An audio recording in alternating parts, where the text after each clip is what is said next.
You are listening to KLRN Radio, where liberty and reason still reign.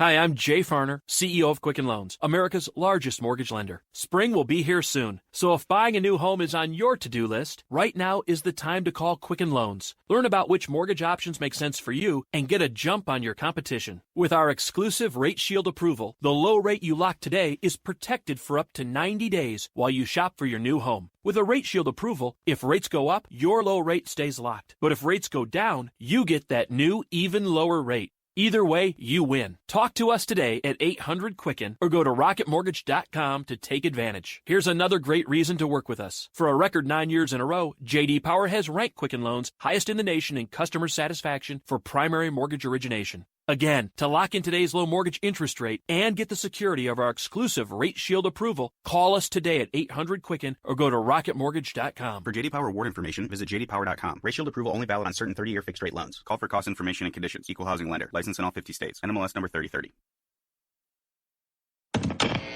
Hi, welcome to the Subway ad for the new Sesame Ginger Glazed Chicken Signature Wrap. How would you like it? I'll take a... Sports announcer at home? Yeah, how'd you... We just know. My wife picks up the new Signature Wrap. It's got double the rotisserie-style chicken mixed with a sesame ginger glaze. She appears annoyed at me, but she shrugs it off. Those sweet and savory flavors are calling her name. She lifts the wrap and she takes the bite! Incredible! And now she's closing the door on my... Subway, make it what you want. Limited time only at participating restaurants. Double meat basement, average 6-inch sub. I'm little teapot, short and stout.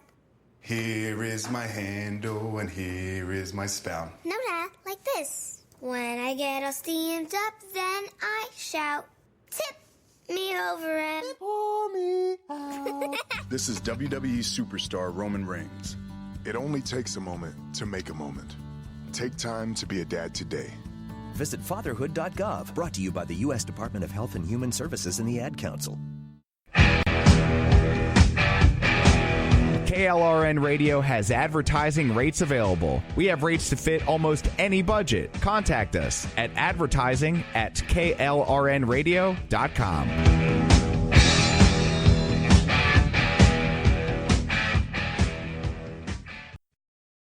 Thoughts of suicide may feel impossible to overcome, but with help and support, you can find hope and meaning.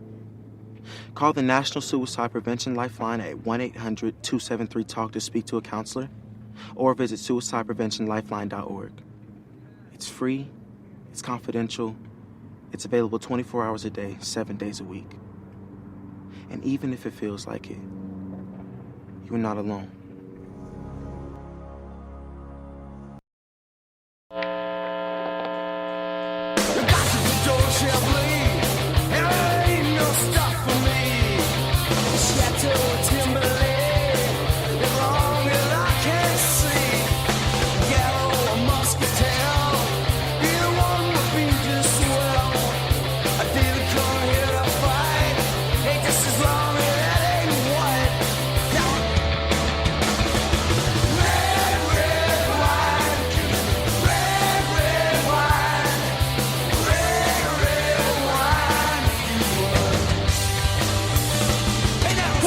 Good evening. Welcome to the Red Wine.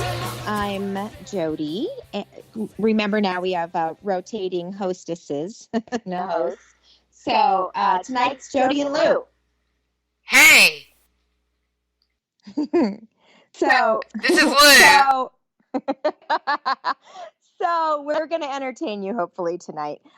One of the things that I had talked to Lou about before we came on was it had just recently been Halloween, and Lou and I actually did a ghost tour when we were in Savannah together.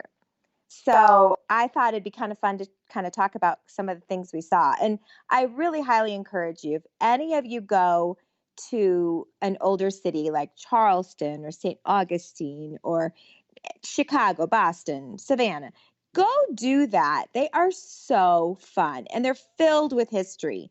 So, you know, New Orleans, I mean, they're always fun, but oh my gosh, Lou and I, so we toured Savannah at night with a group. It was fun, fun, wasn't it, Lou? It was fun. It was kind of scary, to be honest. And Savannah's kind of a scary city anyway. But there's it's probably not the only city that's this way. I know there's definitely some in Europe, but it's laid on top of thousands of bodies. There are thousands of bodies buried under Savannah. So it was kind of scary. Yeah, it was kind of. So the story on the bodies thing is that when Oglethorpe came over and wanted to create a little city there or start up something, the chief that was there, Tamichi or something like that, he was really smart. He's like, well, here, take this land. So it was the land where they buried their bodies, and it wasn't like where they could farm or do anything with it.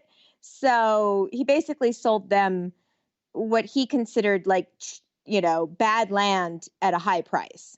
So that's why they say that all of those bodies are under the streets of Savannah. So anyway, it was really cool. There was a couple scary spots because, the great thing about Savannah is that it didn't get destroyed in the Civil War because they basically handed the keys over. And so all of those trees and homes are still there. So there was one scary spot where it's a tree where supposedly an Irish slave was hung. So I think Mary Riley or something like that. They hung her twice, right? Didn't they have to hang her twice or something like that? That was what he said. She had finally had been fed up with being abused by her owner, and they couldn't hang her because she was pregnant. So they had to wait until she had the baby and then they hung her. So anyway, it was just, I don't know. I thought there were parts of it that were pretty scary. And I thought the cemetery, that was scary.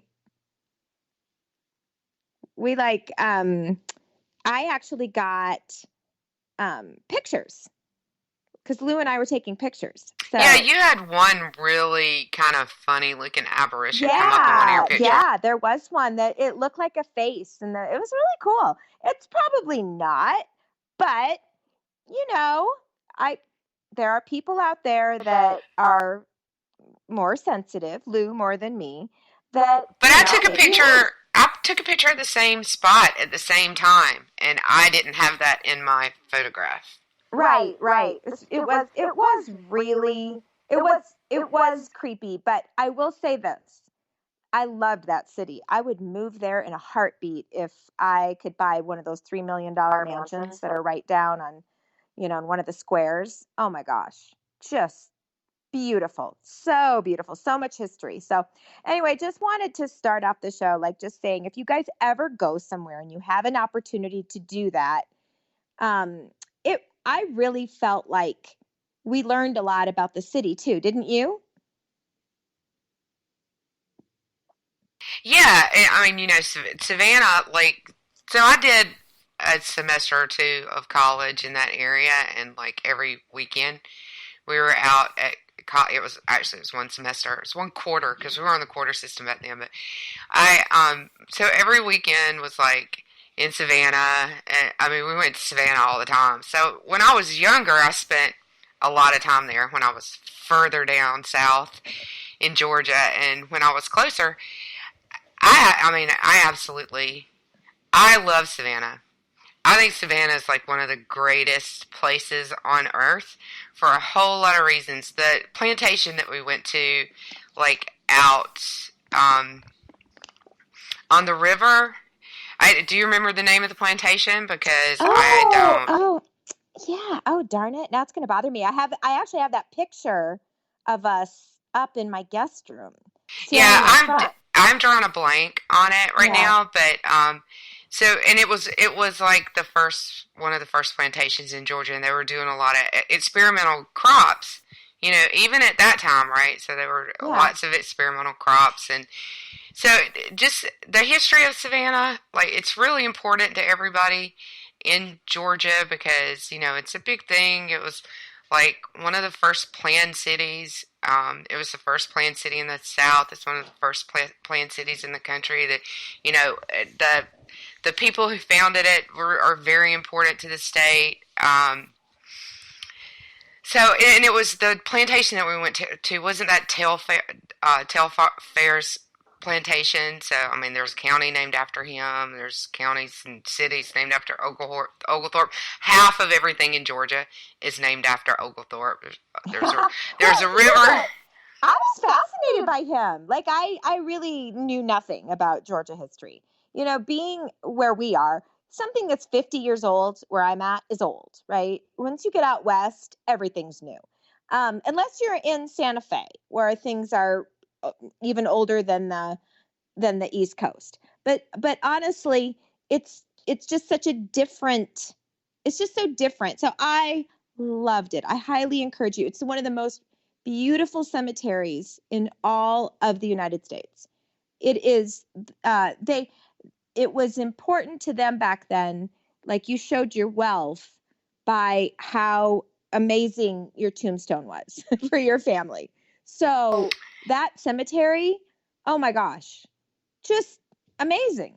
Right. And and I know it's common everywhere, but I kind of grew up just, that's just kind of the expectation. So when I see like a graveyard now, automatically the big mausoleums, that's the rich people, and the small, so it's, I don't know, it's one of those things that you grew up with. But this is a fabulous thing about Georgia, and they're everywhere where I grew up, because I grew up way south of here. There's not as many of them here. Two things: gray moss, Spanish moss, which is all over Savannah, and old live oak trees. And they are beautiful. Now, the town that I grew up in wasn't, I think it was founded maybe right after, like Andersonville, which is right outside of the county seat in the county I grew up in, was already there, but the county seat, Americus, was not there. So it dates back to right after the Civil War, but not during the Civil War. So it wasn't destroyed in the Civil War because nothing was built until right after. So all the live oak trees are still there. You really haven't lived. That was a long way to get to this point. You really haven't lived until you have seen a 150-year-old live oak tree. They are gnarly and interesting. No two are the same, and they're covered, where I come from, they are covered with Spanish moss, and they're just beautiful. Beautiful. They line the roads, the dirt roads. Drive down a dirt road lined with live oak trees, and you'll think that you've gone back in time. Oh, I right now, currently, when I went to Charleston, we went out to a plantation as well. And it was lined. They actually used that plantation driveway in the North and South, the miniseries that was on TV in the 80s. That driveway was used in that scene where he's running down. And that I have that picture blown up on my wall in my dining room, because those live oaks are so incredibly beautiful. And here we have pine and aspen. That's really all we have. So that's not all you have. Denver is, and that part of Colorado is a gorgeous place. I had never seen and I'm drawing a blank on every word I'm trying to think of tonight. What do you call the big plateaus? The buttes? No. Oh, big plateaus. I'm trying to think. Where are you talking about? Yeah, Red Rocks, like when you're coming up on Red Rocks, there's like a big... Okay, yeah. So there's like a big hill, and it's a big hill, and it's like flat on top. What's it called? Castle Rock? No. The landmass. Somebody in the chat... what it's called? Yeah. Okay, so I'm not the only one that's drawing a blank. And I thought it was a butte, but it's not. Well, maybe that's more of a colloquialism, and it's not like the geological term for them. But okay, so let's say that that's what they were. I had never seen one of those in person before because I'd never been west of Louisiana. Oh, yeah. Yeah, and so I'd never seen one in person before. That is the most amazing thing. Oh, yes. And I didn't even get to take you down to Garden of the Gods because you just did Red Rocks, and that is beautiful. But when you come back, we'll do Garden of the Gods because that is like just it's so beautiful. It's absolutely amazing. So yeah, I'll be back. Yes. Oh, definitely. Oh, definitely. So,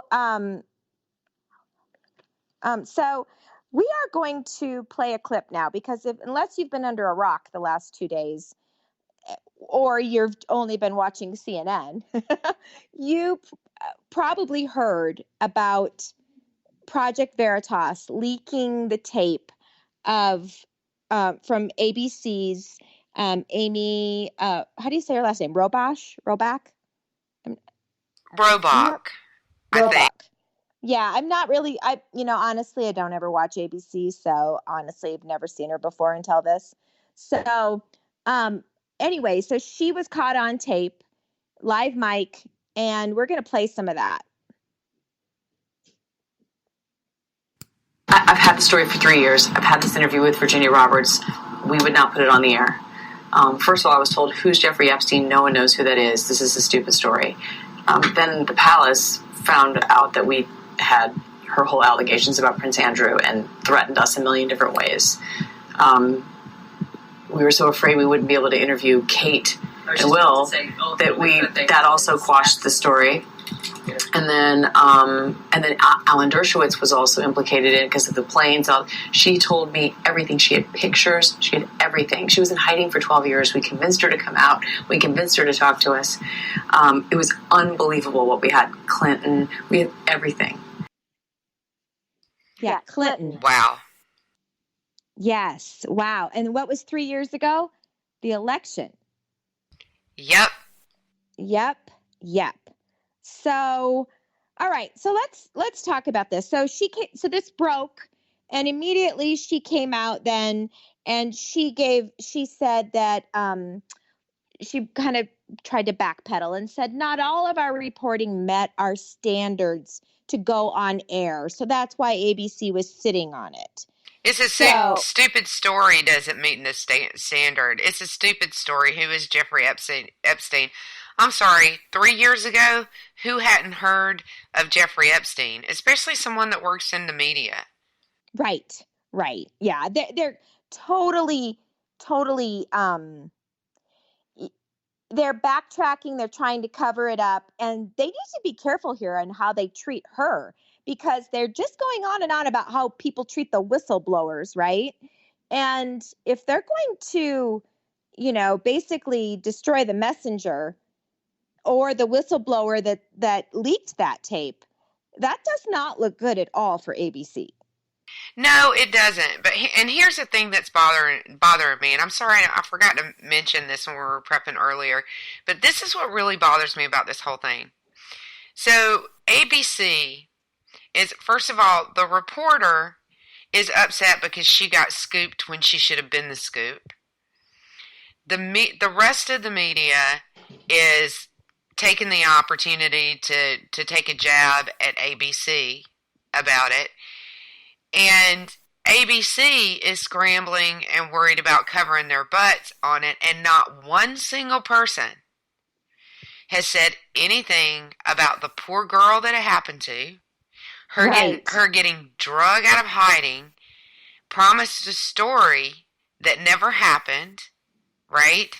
And what about, at least in the first year and a half or 2 years of that, what if maybe some other victim could have been saved, whatever happened to them, because Jeffrey Epstein was being watched so closely because he was in the news, he was on ABC, and everything was getting laid out in lavender for the public about him.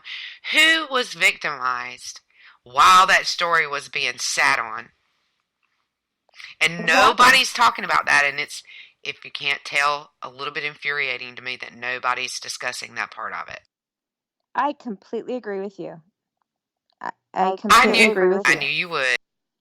Yeah, I think that, especially with the Me Too movement and how big of a predator all of this, and Jeffrey Epstein is the biggest villain in a James Bond movie, right? Like wealthy, brings all these big shots to his island, has videos of them, has blackmail on, presumably many world leaders.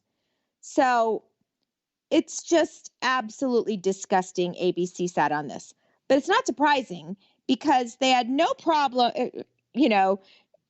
with sitting on the story about Trump, about, grab him by the, cat, when that story, they sat on that for a year and then decided to release it right before the election. Yeah, and I am not buying that producers at ABC didn't know who Jeffrey Epstein was when he was one of the richest men, or he was up there in New York City. And they're all in New York City, and Good Morning America is produced in New York City. Right. I don't buy that for a second. The other thing is Katie Pavlich was on. She's got some. I think she's got some good inside information on this particular story. She was on Tucker tonight talking about Stephanopoulos and how many of Epstein's parties he went to. It doesn't surprise me at all. I think I think this is so intertwined with so many people. And you and I have talked about the whole drain the swamp thing and how there are so many people that do not want that swamp drained. I mean, they are clinging to, they hate Trump. They do not want this swamp drained. So I think there's something there. But I also want to just bring up quickly, when it comes to them saying that they didn't feel they had all of their facts right, it didn't meet standards and it wasn't ready to air, we know that that is complete BS because they ran with Kavanaugh. They ran that story to death, and they did not, there's no way they had facts. On this, they had details, corroboration, pictures. Yes, pictures. Yes. And they even went with the Jussie Smollett story, which everybody, the police knew. And he would, it's amazing to me that ABC had the chutzpah to even put out that, because that their lawyers wrote it, that not all of our reporting met our standards to air. Now, for this Epstein story, baloney. Way to throw the reporter under the bus, too, because she is on a hot mic on video saying she had everything and it was a solid story. Yes. And then her network comes out and says it didn't meet our standards. So, I'm sorry, your morning show host doesn't meet your standards? Well, good job. Right. Especially when you look at the papers now coming out from the Miami area that are like, for God's sakes, we've been trying to push this story forever. We have given the networks tons of information, tons of facts, tons of interviews, and they won't run it. So why won't they run it? Obviously, there's people that are too important clearly they're protecting them. Yeah, I think that part is clear because she says the palace threatened them a million different ways, and they killed the story. So I think it's clear. It should be clear from her video what killed the story more than anything. It was the royal family and access. They were going to lose access going into an election. They were going to lose access to a candidate, and they were going to lose access to the royal family when there was both a baby and a wedding coming. Yep. And they didn't want that to happen. And I think that's disgusting because, again, who could have been, how many victims could have been avoided? And then what they put the victim that they talked to, what they put her through. It's pretty disgusting. Let's listen to the second half of this, because that was only half of it. Let's listen to the second half of it and then go to a break because we might be too disgusted with this to talk about it anymore, especially after we listen to the second half of it. So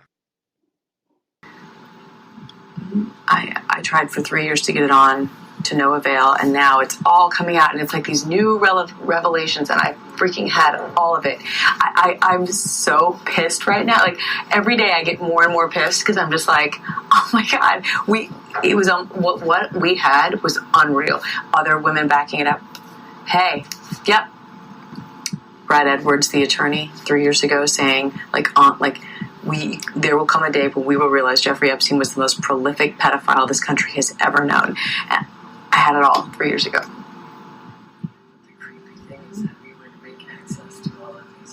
yeah, I left the whispering in at the end because you can hear them whispering. She's just mad because she got scooped, and yeah. So we're gonna go to break. We're gonna go to break before I get too pissed.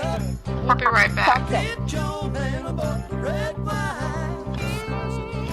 During Desert Storm, but even then he wanted an MBA. He looked at a dozen schools, but only one offered the online education and flexibility he needed while he was in a tent in Iraq.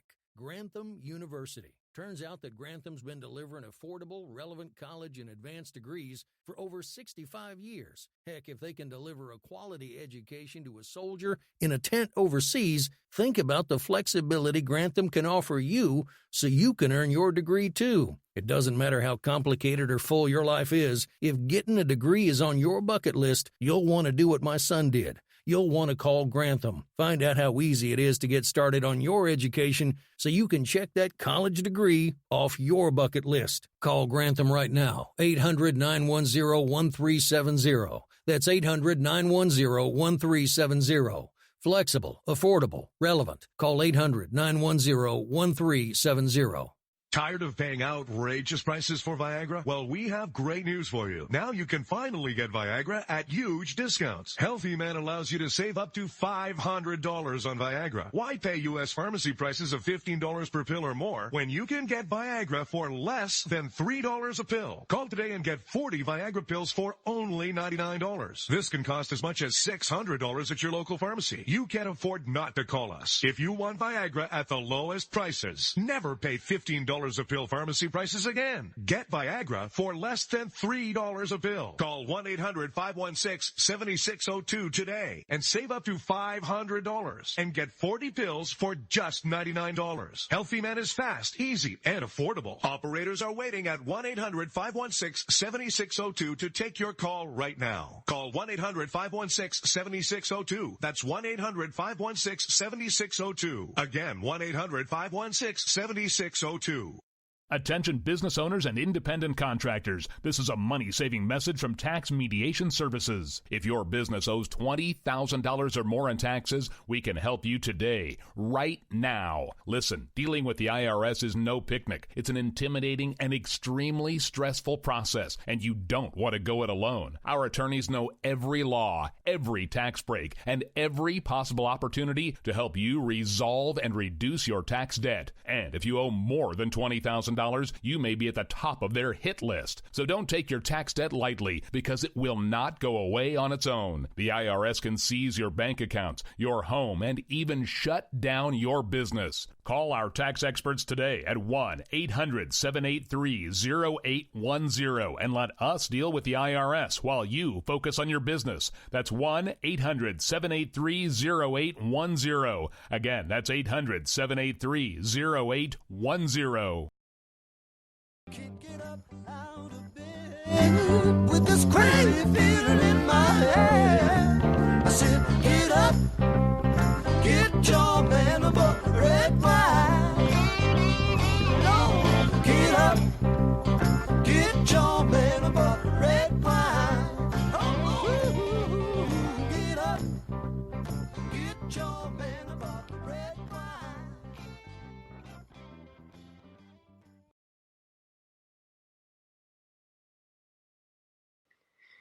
All right, we're back. And like we said, it's been a really crazy week, and something happens every day. But today, might have topped every other day. So, and I know that somebody mentioned that Jody had an echo. Just to get technical, I'm going to do this real quick. Just because I feel like it. Jody is feeding through Channel 1 and Channel 2. There's no reason for Jody to be feeding through Channel 1. So I'm muting when she's talking, and that unechoes her as much as possible. And that's about all I can do. So, moving right along. The whistleblower's lawyer.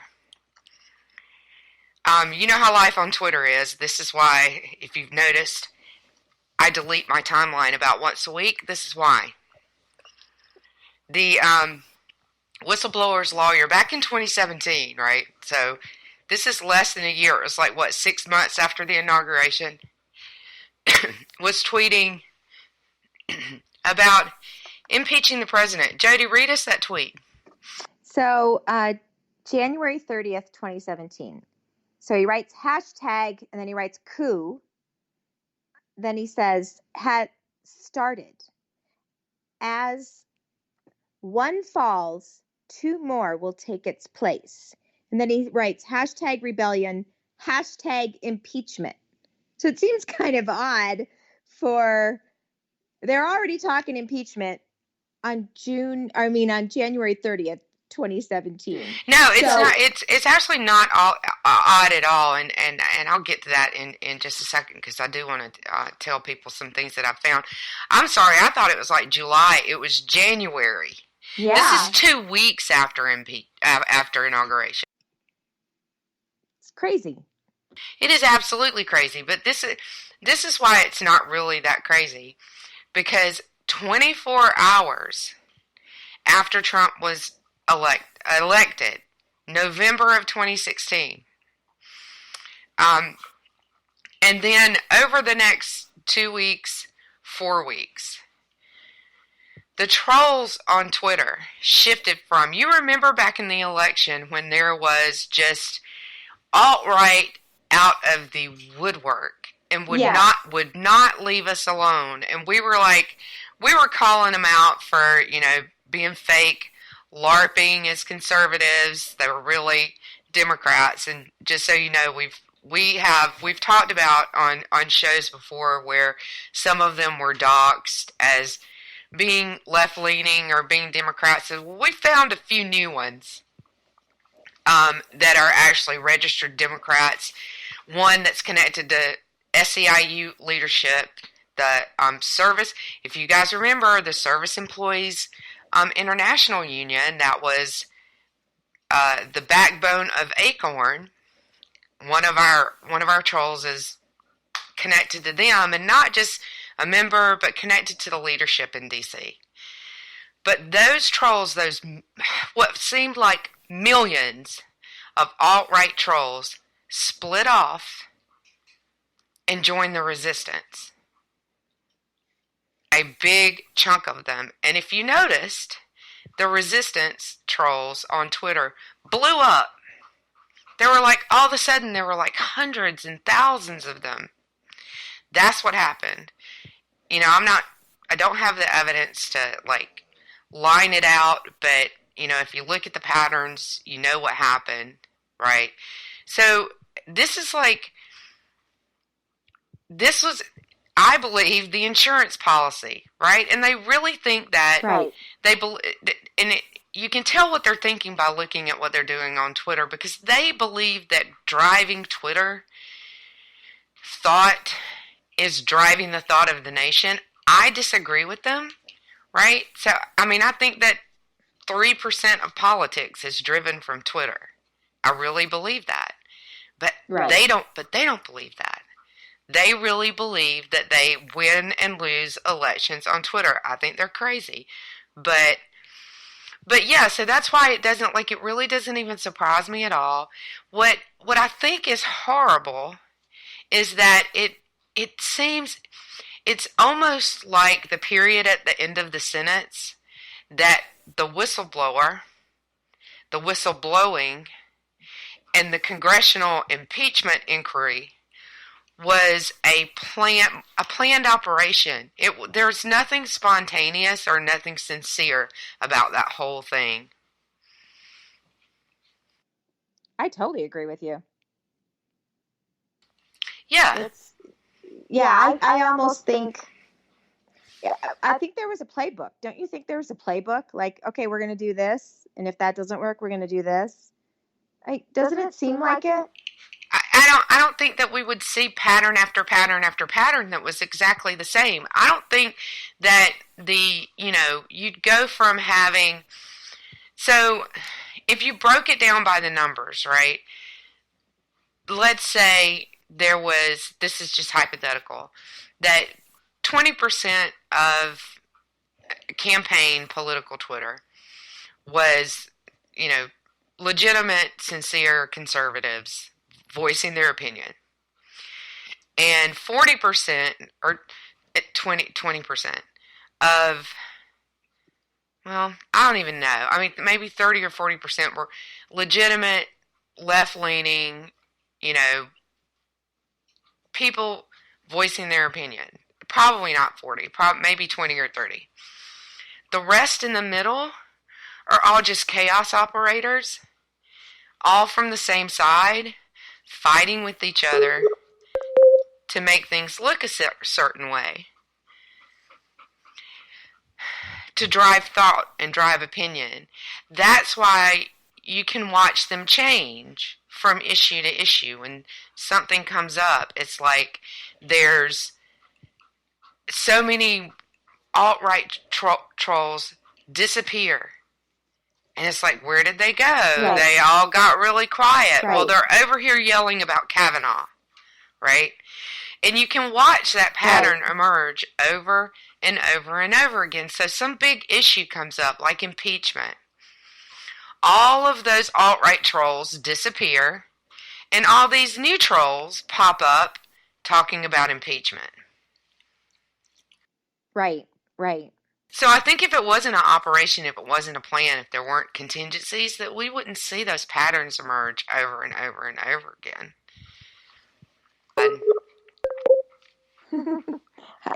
I hear you, and then it cuts out. I don't know what's going on. So okay, it's somebody's connection. It's either yours or mine, or maybe both. But the Russians always come after my router whenever we're on air. Well, I'm sure they do, because you know what, they know we're gonna expose everything that's going on in Washington. So right, exactly. Or it's the Chinese, maybe who knows. Right. It's the deep state. Who knows, but they stopped. So on the whistleblower, I just want it noted. So supposedly, I guess the Russian press named him tonight. Is that correct? Their press, they published the name. And for some reason, Charlie Sykes, of course, is coming out saying it's Rand Paul's fault and he should be, it's treason, he said, which makes absolutely no sense. But it's fascinating to me that his name we already know his name. It's been leaked. They've talked about it. Just for some reason, the major news networks haven't run with it. Well, there's probably an argument to be made that this is, Putin has been laughing at all this for the past 3.5 years, at least. He's probably enjoying this more than anyone on earth is enjoying it. And there's argument to be made that the Russian media was just waiting for the right moment, because they've probably known his name longer than any of us have. Oh, yeah, I'm sure. Yeah, so, there's an argument to be made there. I'm not going to be, I don't want to sound conspiratorial about it or anything, but it's just the way that geopolitics and, global politics and that kind of posturing between nations, it's just the way it works. It's like, nothing makes any other country in the world happier than to see chaos in this country. It's one of those, when you're number one, everybody wants you kind of thing. So, I'm I wasn't too surprised by that either. I think they probably waited for the right moment when it would cause a disturbance, and they chose their timing probably pretty well. Yeah, it's actually it's fascinating.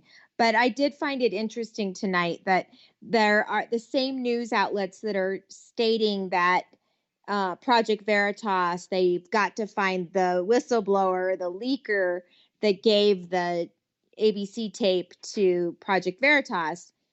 They think it's wrong that Britt Hume was discussing that there's no law that prevents the press saying the whistleblower's name. The president, there is a law that the executive branch isn't supposed to say anything, but there isn't a law supposedly that the press is bound by. So I do find it fascinating tonight that, Charlie Sykes is calling Rand Paul out, for treason. So just so completely ridiculous. Well, and it's certainly not treason.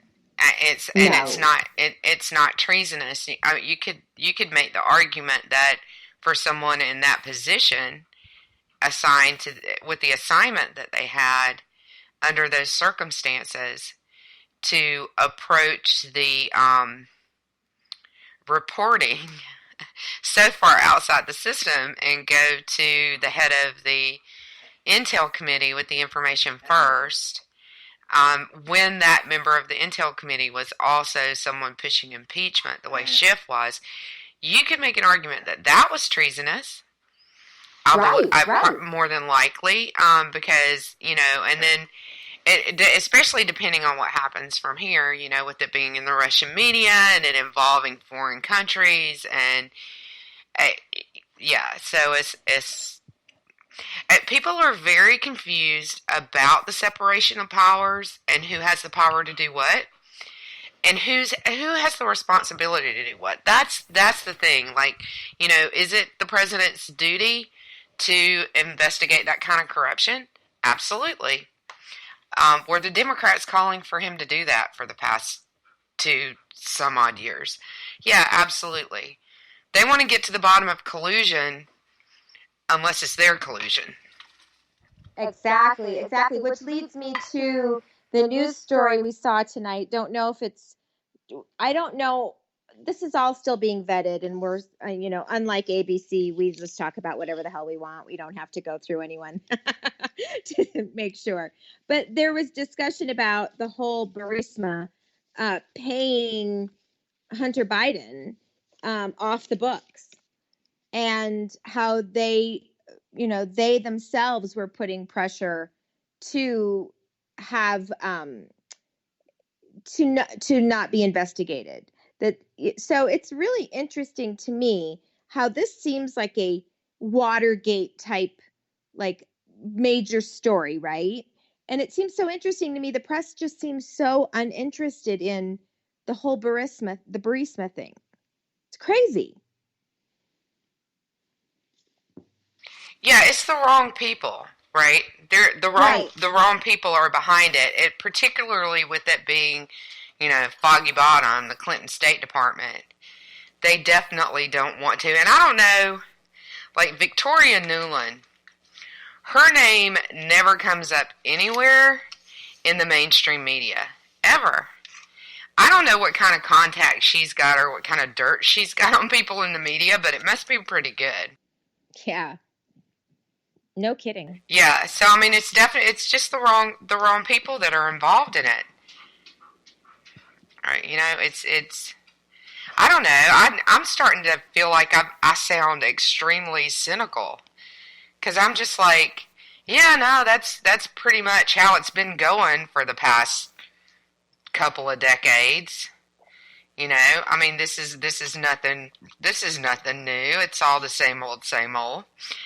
But I'm kind of starting to feel that way.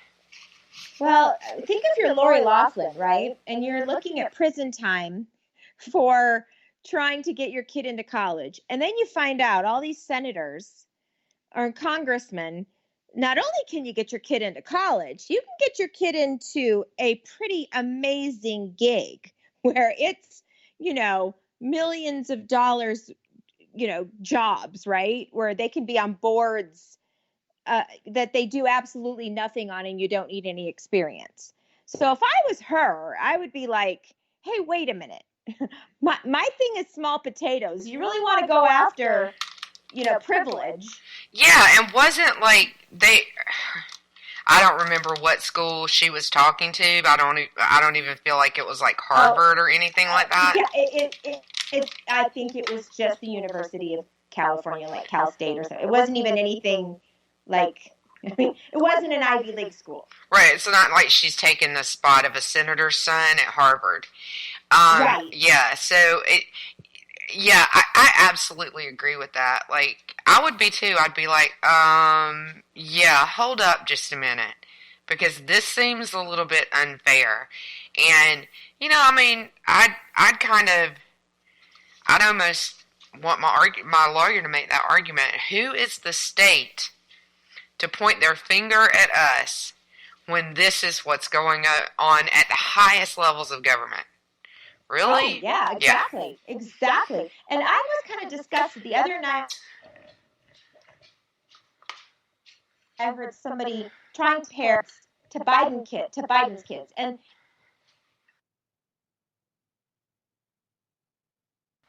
okay, that's definitely not my connection this time. Jody, the mountains are interfering with us. I can hear you fine, Lou. I don't know what's going on. Oh, okay. I'm sorry. I couldn't hear you, maybe. Yeah, and you weren't going out over the air. You want to try again? I know you said something great. Yeah. You know what? I swear they are hacking your system right now. They do not want us talking about this. Yeah, well, it wouldn't be the first time that, our first show, our first Cyber Wars, we were doing Russian stuff and talking about the Russian sub, and like it wouldn't go out over the air at all. But so we were talking about before the show. What are they really trying to cover up? Because does it make sense that the entire government and the deep state and Clapper and Comey are they trying to cover up for Hunter Biden? It doesn't make sense to me that they're trying to cover up for Hunter Biden. What they're trying to cover up is everything that they've been doing in the Ukraine and all the former Soviet satellites for decades. Right. Yeah, so there's a whole lot more behind this, and you can look into the color revolutions, right? It is basically what they've been doing here for the past 3 years, causing chaos, calling the election illegitimate, trying to overturn a democratic election, and preserve themselves, preserve the bureaucracy over the elected government. And it's really kind of scary because it's like if you just look up color revolutions and what they're all about, you can look at Stacy's timeline. She's got quite a bit of it on her timeline. What they've been doing in this country for the past three and a half years fits that model of a color revolution, and it's not right down to Antifa and the protest, and it's really kind of scary that they even try to pull that off here, but that they've been as successful as they have been so far. Both going out now. We might. It's not my connection. I think this is how. I can hear you. So, okay. No idea. I feel like we spend so much time doing this on Spreaker. Can you hear me? Now, can you hear me? Yeah, actually we do. Spreaker might actually be having problems, but because the live feed in my ear went out. Don't you think it's a time to, like, there's a ton of podcasts going on right now? Yeah, that's a possibility. That's a real good possibility. But we should be back live right now. The sound in my ear went out just then, so because Spreaker's having an issue. But yeah. So we were just talking about color revolutions.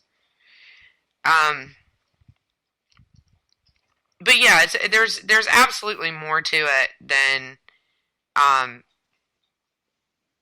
just Hunter Biden.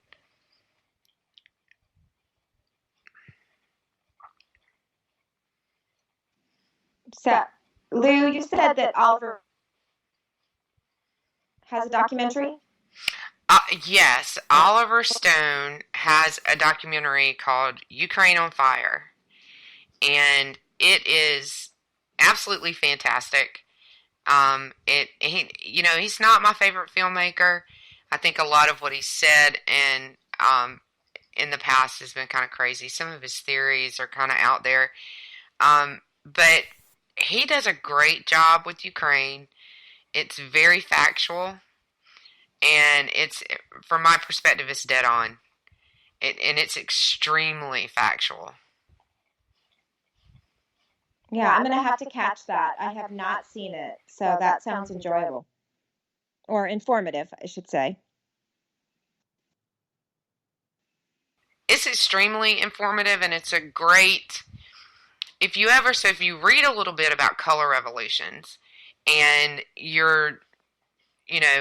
then you watch this movie, it gives you a real time example or a real life example of kind of how they're carried out and what happens, and it covers the U.S.'s involvement in it, like really, really clearly or clearly enough. Right, they probably could have spelled it out a little bit more, but it's really good. It's very clear. It's very easy to follow, and it's very factual. And the story is backed up by interviews with people in government, and even more importantly, like the local officials. So the mayor of Kiev and the police chief of Kiev. So it's not even it's not from a national government perspective as much as it is a local government perspective, and I think that gives it, in my mind, it gives it a air of authority that it wouldn't necessarily have, because like every national government, you can like take what they say with a grain of salt, and they all have their side of the story, but if you get down on the ground and talk to the people that were the mayors and the police chiefs and that were really affected by it because they're local, right? That carries a higher authority in my mind. So that's why I really like that documentary. Yeah, well, good. Well, yeah. Well, I'm gonna look into it, and Laura Lee even said in the chat room she's gonna check it out too. The one thing I wanted to bring up before we go, I just wanted your opinion on it, Lou. Did you see where the UK is considering?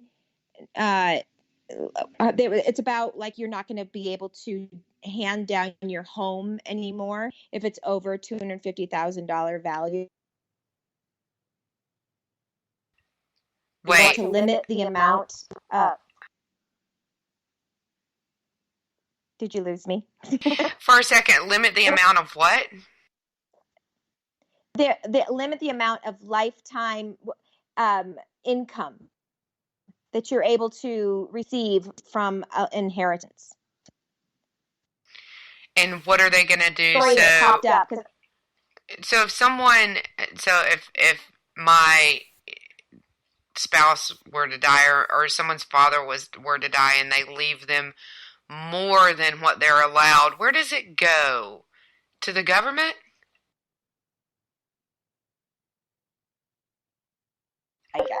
I'm just wondering if you saw the story. Ben from Raheem and Ben, I'm trying to think, Ben's name is leaving me right now. I saw it in his timeline.